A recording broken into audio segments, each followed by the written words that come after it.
Hey guys, so I'm going to be doing a video about combustion again, but this time is going to be using percent by mass and converting it into milliliters and liters from the information given. So first, we should know that we are using ethanol, in which the balanced equation for it is C2H5OH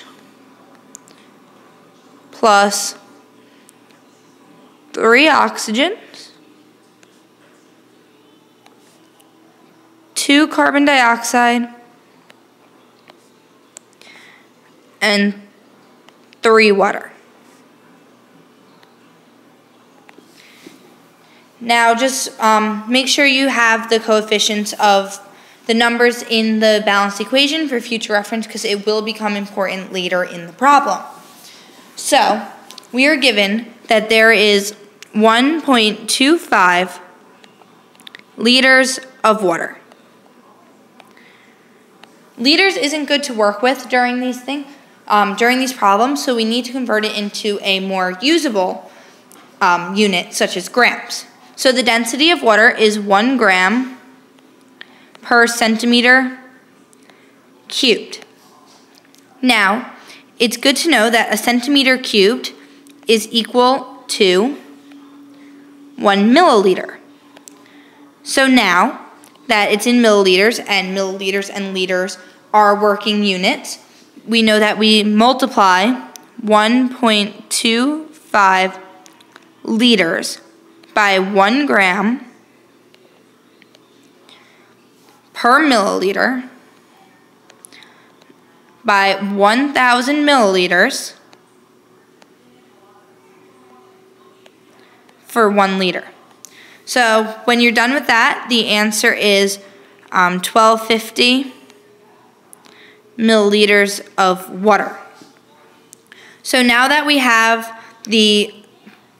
not milliliters, I apologize, 1250 grams of water. So now that we have the total amount of grams within the equation, we need to convert it into the amount of ethanol, which is the C2H5OH.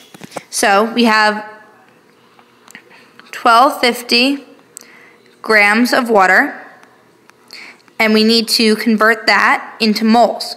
So we multiply it by 1 mole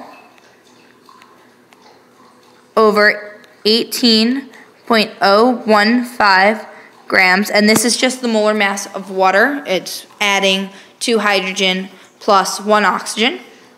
And now that we have it in moles, we need to use the mole conversions from the balanced equation.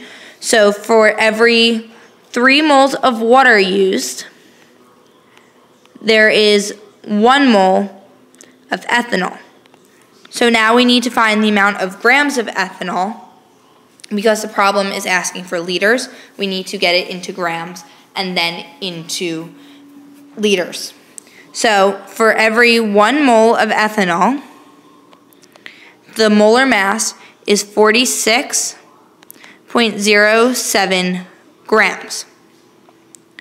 And now that we're in grams, we have the ability to convert it into liters, because we know that the density of ethanol is 0.78 grams per milliliter.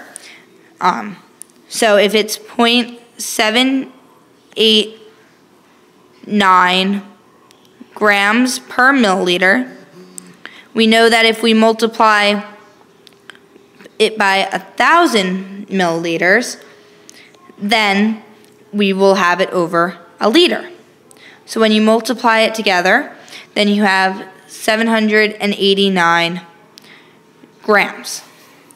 So now we have 789 grams of ethanol per 1 liter.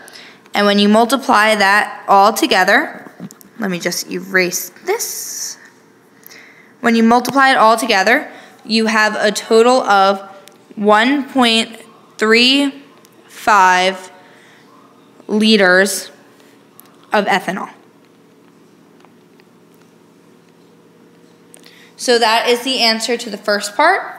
And now the second part of the question is asking about how much of the wine cooler is needed so that there is a product of 3.12 liters of carbon dioxide. Now this is a possible problem because it states that ethanol, the C2H5OH, is 4.5% of the total. So what we're going to do is we're going to take the numbers we know, which is starting off with the amount of liters of carbon dioxide. I'm just changing the color. So that is 3.12 liters of CO2. And now we need to convert this into a more usable unit, such as grams.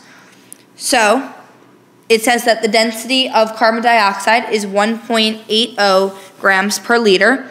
Luckily, this is in per liter, so we don't need to multiply anything by 1,000 to get it from milliliters to liters. So we have 1.80 grams per 1 liter. And now that we're in grams, we need to convert it into moles. So we have 44.009 grams for every mole of carbon dioxide. So now that we have the carbon dioxide into moles, we need to use the molar ratio, which is saying that for every 2 moles of carbon dioxide, there is 1 mole of ethanol. And now we need to convert the ethanol into grams, and then we need to convert it into for the percent of the whole. So there is for every 1 mole of ethanol, there is 46.07 grams. So at this point, we have the total amount of grams of ethanol.